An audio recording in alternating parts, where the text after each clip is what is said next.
So welcome back dito sa ating second part ng solar setup DIY tutorial. No? So kapag hindi nyo pa napanood yung first na video or part nito is mas maganda is tingnan nyo muna yung sa description or yung sa comment tapos i-check ninyo yung first video nito tapos balik kayo dito sa second part na ito. No? So this second part is mostly magfo-focus tayo sa computation of load at kung gaano nga ba kalaki yung mismong baterya na gagamitin natin sa setup na gagawin natin para sa inyong bahay or dito sa example na ibibigay ko. So mostly dahil computation of load, syempre, puro computation ang gagawin natin dito. So ihanda po yung inyong kape, baka po yung iba dyan is maboard. Pero syempre kapag interesado ka na malaman mo talaga kung ano yung exact na pagsusukat at kung ano yung most economical na baterya na pasok doon sa setup na ginagawa mo para hindi ka mapapamahal at most economical talaga yung magagamit mo. No? So computation of load, dito lahat nagsisimula. Hindi mo kagad uhulaan na ganito kataas yung panel na kailangan mo, ilang panels yung pipiliin mo, anong type ng solar charge controller ang gagamitin mo, or gaano kalaki yung battery. Hindi mo yan hulaan. Kailangan mo talagang i-compute yung load na meron sa bahay mo. Siyempre, ang unang-unang gagawin mo is ilista mo lahat ng appliances or yung mga gamit kasama yung ilaw na gagamitin mo or isasakay mo sa solar setup mo. So, siyempre, for the sake of this vlog, siyempre, ang dami naming mga appliances sa bahay. So, magbibigay lang ako ng konting examples at kayo na yung bahalang magdagdag sa sarili ninyo at gawin nyo lang itong basic tutorial. Tapos, kayo na bahala na magdagdag. Siyempre, mag-a-adjust yun. Depende kung ano yung isasakay ninyo na load. So, sa computation of load is kailangan alam nyo yung appliances, kung anong wattage ng bawat appliances. So, ito yung tuturo ko ngayon sa inyo. So, kagaya sa mga ilaw, most of the time is nakasulat na kung ilang watts yung sa mga ilaw. So, sa mga LED na ginagamit namin dito, most of the time is nasa 4 watts. May mga appliances na kasama kaagad yung kung ilang wattage siya. Kagaya ng electric fan, kaagad nakasulat na kung ilang watts siya. Pero may mga ibang mga appliances kagaya ng mga charger ng mga CCTV, charger ng cellphone, sometimes hindi yan nakasulat. So, kailangan yung tandaan ang formula para sa power, no? Yung wattage. So, yung formula for the power is yung power is equal to voltage times current. So, yung power, siya yung watts, yung wattage. Yung voltage, siya yung volts. At yung current, siya yung ampere, yung A. So, sa example, kagaya ng charger namin dito sa CCTV is meron siyang 5 volts, tapos meron siyang 1 ampere. So, hindi nakasulat kung anong wattage ang meron siya. So, susundan lang natin yung formula na power is equal to voltage, which is 5 volts, multiplied by 1 ampere, at ang kalalabasan nito is 5 watts. So, yan. So, baka meron kayong mga appliances sa bahay na wala kayong mga wattages. So, yan po yung inyong susundan na formula. So, merong iba na sasabihin nila sa mga motor nila, siyempre meron tayong paring susundan ng mga power factor pagdating sa formula. Pero, papaliwanag natin dyan in deep meaning kapag nag-set up tayo ng malalakihan na setup for the solar. So, para hindi humaba yung ating discussion, puro sa basic muna tayo, no? So, ilista nyo lahat ng appliances and then ilista nyo rin kung anong wattages ang meron ang bawat appliances ninyo. Tapos, kung gaano nyo sila katagal na ginagamit per day, no? Halimbawa, may electric fan kayo. Yung electric fan is ginagamit nyo siya ng 2 hours lang per day, or 5 hours or 10 hours, depende yun sa gamit ninyo, no? Tapos, yung iba din na nakalista na mga appliances ninyo, no? Tapos, kung ilang piraso sila, no? Saka nyo makukuha kung ilan yung operating watt hour ng bawat appliances. So, for the sake of this vlog, gagawa ako ng mga listahan kagaya ng electric fan. So, yan yung isusulat natin, no? Yung light bulb, no? Tapos, yung mga overnight light na ginagamit natin sa bahay at radyo. So, ito lang yung mga basic na ibibigay ko sa inyo na example. So, syempre, kapag halimbawa, yung electric fan, makikita nyo yan sa likod niya is meron niyang 65 watts. Tapos yung mga ilaw na kagaya nga na sinabi ko is meron siyang 4 watts, no? Tapos yung overnight na ilaw na ginagamit namin sa bahay is nasa 4 watts at yung radyo is nasa 30 watts. Electric fan, halimbawa doon sa dirty kitchen namin is ang operating hours niya per day is nasa 4 hours. Tapos halimbawa yung ilaw namin sa dirty kitchen is nasa 4 hours. So ginagamit lang namin siya usually paggabi from 6 p.m. all the way to 10 p.m. Tapos meron kaming overnight na ilaw, which is syempre, normally is magdamagan yan. So 8 hours yung operation na ginagamit namin yung ilaw na yon. At yung radyo is whenever na maglilinis, ganoon, or nagluluto, doon namin ginagamit yung radyo. So gawin nyo rin yan, no? Depende na yan kung anong appliances ang meron kayo. Tapos isulat yung quantity. So, electric fan, meron kaming isang electric fan. Tapos yung ilaw is meron kaming dalawa. Tapos yung overnight na ilaw is isa. Tapos yung radyo is isa din. So, para malaman yung watt hour per day is, syempre, pag multiply lang natin itong tatlo na to. Yung 65 watts, multiply mo siya ng 4 hours per day. Tapos, multiply mo siya sa quantity. So, yung resulta niya is, ayan, 260 watt hour per day. Yun yung magiging resulta niya. So, same goes to sa lahat. So, gagawin lahat yan na i-multiply mo lahat hanggang sa matotal natin yung buong mismong consumption niya per day natin sa bahay. Which is, yun nga, pag nalaman natin to, ito yung magiging baseline natin para malaman natin kung anong battery yung gagamitin natin. So, lumalabas sa aming dirty kitchen is nasa 414 watt hour per day yung aming gagamitin. So, itabi natin yan, no? Yung nakuha natin na watt hour per day.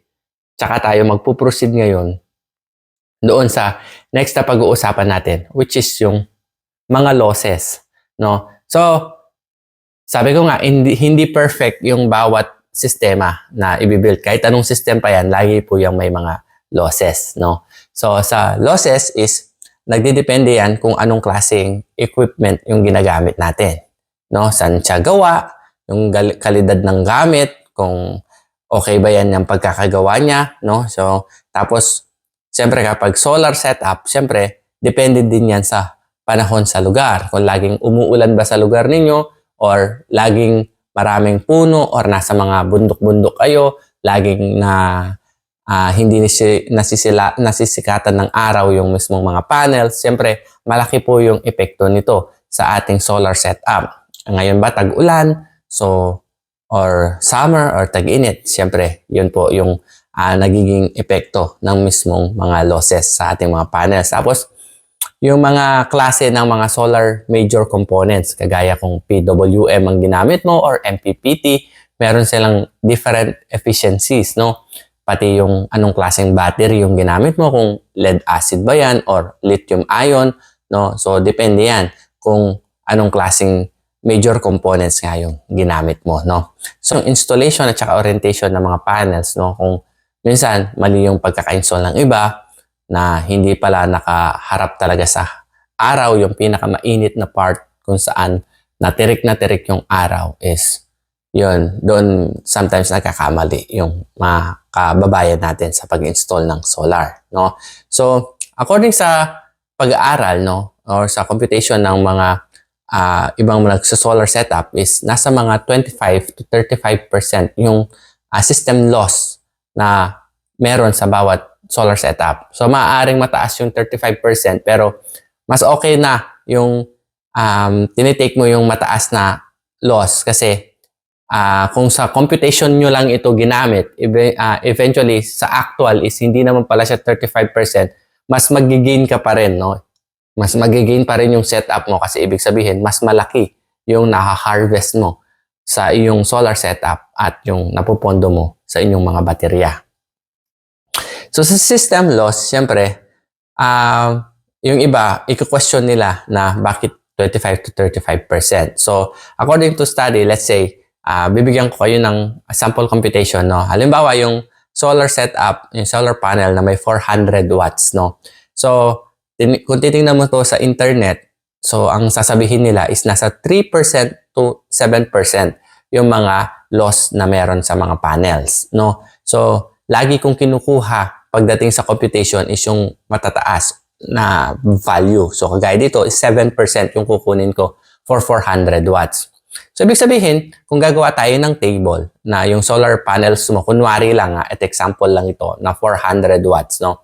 So, ililista ulit natin yung mga wattage, yung percentage, tapos kung ano yung magiging product ng dalawa. Halimbawa, yung 400 watts is 7% yung loss ng mismong mga solar panels is kapag pinag-multiply natin, kinuha natin yung 7% ng 400 watts is nasa 28 watts yung nawawala sa solar panel natin na 400 watts na setup. So yung 400 watts mo is magiging 372 watts na lang yung kanyang mismong total power.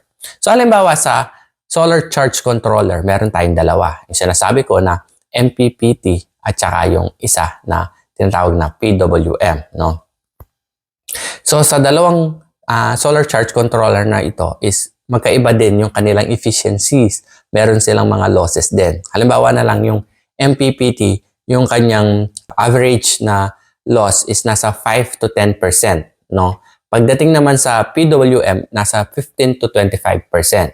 So, ang difference naman nilang dalawa is yung presyo. Medyo may kamahalan si MPPT at mas mura si PWM. Pero kung i-weigh in mo at i-differentiate mo yung kanilang losses is mas makikinabang ka pa rin kapag si MPPT yung ginamit. So, dahil mas mababa yung loss niya. So, halimbawa, for the sake of this vlog, is pipiliin natin si MPPT at kunin natin yung maximum na loss which is yung 10%. So, yung 372 kanina is kukunin ulit natin yung 10% niyan.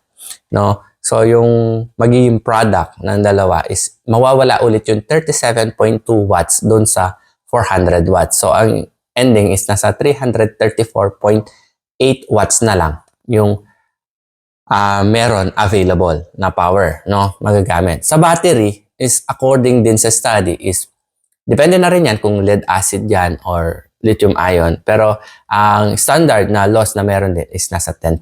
So kung kukunin natin din yung 10% ng natitirang 334.8 watts is tatanggalin mo din dito yung 33.48 watts. So ang ending is nasa 301.32 watts na lang, no? So sa mga inverter is according to study din is almost nasa 10% yung kanilang mga loss. So ibig sabihin yung 301.32 watts kukunin mo yung kanyang 10% is tatanggalin mo nga yung 30.13 watts. So ang matitira is 271.19 watts na lang. Siyempre kasama pa rin dito yung mga cables, no? So habang humahaba yung kable is nagkakaroon ng voltage drop or sometimes mga losses, no? Kahit yung mga kable na nabilad lang yan sa araw kasi may kasama yung pag-init. So, ibig sabihin nun, may mga percentage of losses din. So, according to study, kapag doon sa mga kable na ganoon is nasa 2 to 3% yung kanilang mga losses. So, kunin ulit natin yung mas mataas na 3%, which is kapag yung 271.19 watts, kinuha mo yung 3% nito is ang ending, mawawala yung 8.14 watts at matitira is yung 263.05 watts. So, dito mo makikita kung bakit naging 35% yung mga system loss sa ating mismong solar setup. So, halimbawa, para ma-prove yun is yung sa table na ginawa natin, yung 263.05 is, siyempre, i-divide mo yan doon sa mismong 400 watts na setup na in example natin is, ang lumalabas is 65.7%. So, ibig sabihin, nawawala yung ating 34.3%, which is yun yung system loss. So, i-round off na lang natin, kaya meron tayong 35% na system loss sa mga setup. So, ibig sabihin, kanina doon sa table natin na computation natin ng load sa ating gustong gawin na solar setup na meron tayong 414 na watt hour, no? So yung total computation ng load plus system loss, yun yung gagawin natin na setup. So yung 414 watt hour plus 35% pa, no? So ibig sabihin na imbis na 414 watt hour lang yung inyong gagamitin, for ang ending is nasa 558.9 watt hour, or i-round off natin is nasa 559 watt hour. So yun yung magiging total computation natin para sa load natin.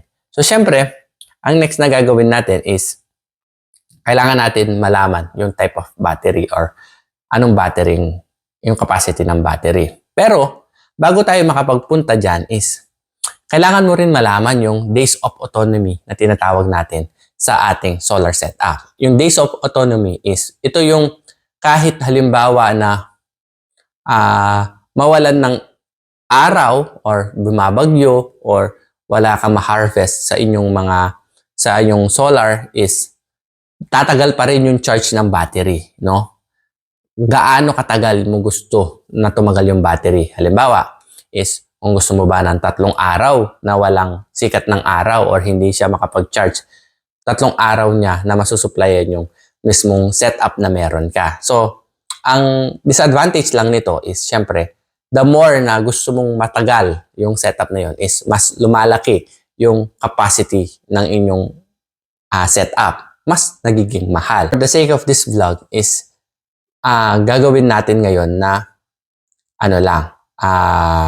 one day lang, no?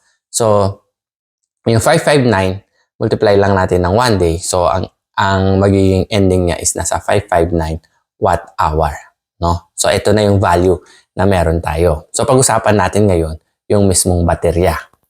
So, yung battery capacity is, siyempre, meron tayong tinatawag na depth of discharge at yung tinatawag na ampere hour.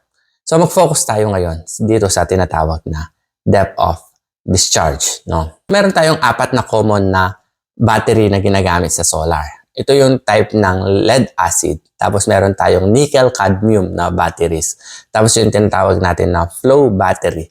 At saka yung very famous ngayon na lithium-ion na batteries. So, ang difference na mga ito is, kagaya ng nickel-cadmium, mas ginagamit po sila sa mga industrial at saka yung sa mga eroplano, no?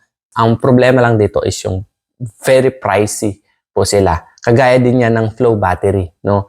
Almost 100% po magagamit mo yung charge ng mismong battery. Ang problema lang, sobrang mahal nila. Kaya sa market, dalawa lang yung mostly na merong competition ngayon. So yung natitira is yung lead acid at saka lithium ion. So, kumpara natin yung dalawa, no? So yung depth of discharge, ito yung percentage ng battery na kung kailan mo siya magagamit, no? So, halimbawa na kapag sinabi nilang may depth of discharge yung battery ng 80%, so, hanggang 80% lang yung magagamit mo yung charge niya at kailangan mo na siyang kargahan ulit, no? So, 80% lang yung mismong kung ilan yung capacity niya. So, kung ikukumpara mo yung dalawa, like yung sa lead acid battery at saka yung sa lithium ion battery, yung depth of discharge ng lead acid is nasa 50%. Tapos yung depth of discharge ni lithium ion is nasa almost 80%. So kung titingnan mo is, mas pipiliin mo si lithium ion kasi 80%. So mas maliit yung capacity na gagamitin mo para sa mismong inyong battery bank. Pero, depende pa rin yan kung gaano ba kataas yung budget mo, no? So, magdidepende yan kapag as we go onto our discussion kasi baka naman yung ampere hour na mabubuo mo in later is pasok naman doon sa depth of discharge na meron yung mismong lead acid. So, 50%. So, kung pagkukumparahin mo yung price ng lead acid at saka ng lithium ion, mas mura si lead acid, no? Mas mahal po si lithium ion. So, piliin natin yung mas mura, no? So, ipapakita ko sa inyo kung paano siya i-compute and then, halimbawa, mas gusto nyong piliin si lithium ion is papalitan nyo lang naman yung given para kay lithium ion, no? So let's say, ang battery capacity na pinili ko na gagamitin is yung si lead acid. So kanina meron tayo yung 559 watt hour na total, di ba? Pero dahil pinili natin yung mismong lead acid battery at ang kanyang depth of discharge is nasa 50%. So ibig sabihin, kung 50%, hindi mo ma-maximize yung kanyang mismong total na capacity. So kalahati lang yon. So kailangan is 100%. So, para mabuo mo yung 100% is i-multiply mo by 2 yung mismong 559 watt hour. So, ang ending kapag multiply mo ito ng 2 is nasa 1,118 watt hour yung mismong ating load. No? So, solar setup ka. So, depende ngayon yan kung gagamit ka ng 12 volts or 24 volts, di ba? So, pipili kayo, 24 volts or 12 volts. So, para hindi na masyadong maraming explanations is, piliin na lang natin yung 12 volts. So, kung gusto yung 24 volts, papalitan nyo lang naman yung given, di ba? So, 12 volts. So, 12 volt system tayo ngayon. So, kanina, di ba, ang sabi ko is meron tayong power formula, which is yung power is equal to voltage multiplied by current. So, di ba, ang unit natin ngayon sa 1,118 is watt hour. So, para makuha natin yung ampere hour na kailangan natin sa battery is i-divide natin kung ilang voltage yung paggagamitan natin sa mismong battery. Since 12 volts yan, so yung 1,118, ito yung inyong power. So, yung volts is ito yung voltage mo. So, para makuha mo yung ampere is kailangan yung power, i-divide mo siya sa voltage. So, since 12 volts yung gagamitin natin is i-divide natin yung 1,118 watt hour sa 12 volts. So, ang ending is 93.16 ampere hour. So, ganun nyo po makukuha kung anong klaseng capacity ng battery yung inyong paggagamitan. Sa market is merong different capacity, meron yung mismong mga batteries. So, normally, kapag bibili ka, is yung kanyang mga capacity is nasa 35 ampere hours, yung iba is nasa 50 ampere hours, meron din 75 ampere hours, no? Tapos, merong 100 ampere hours or 150 ampere hours. So, sa computation na meron tayo ngayon is nasa 93.16 ampere hours. So, ang pinaka malapit dito sa setup na battery na kailangan natin is syempre yung medyo mataas dito, which is yung 100 ampere hours. So, ibig sabihin, dun sa total load na meron or sinetup mo, nangangailangan ka ngayon ng battery which is nasa 100 ampere hours.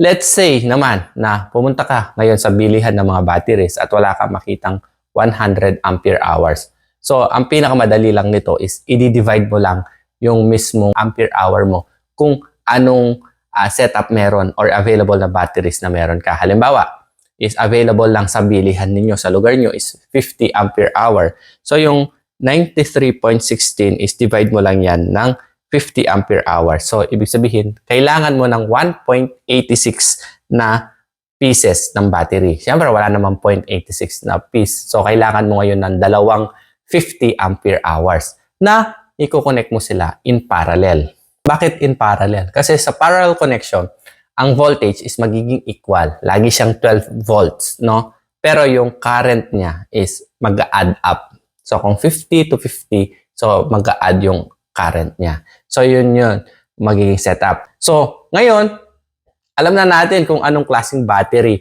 yung gagamitin natin sa setup. So, sa part 3 is aalamin naman natin kung ilan yung capacity ng mismong solar panels at ng solar charge controller. So, dito sa video na pinag-usapan natin ngayon, ang pinipili natin is yung MPPT. So, yun yung next na abangan ninyo kung ilan yung mga capacity nito, ilang amperahe. So, sana may natutuhan kayo dito sa video na ito.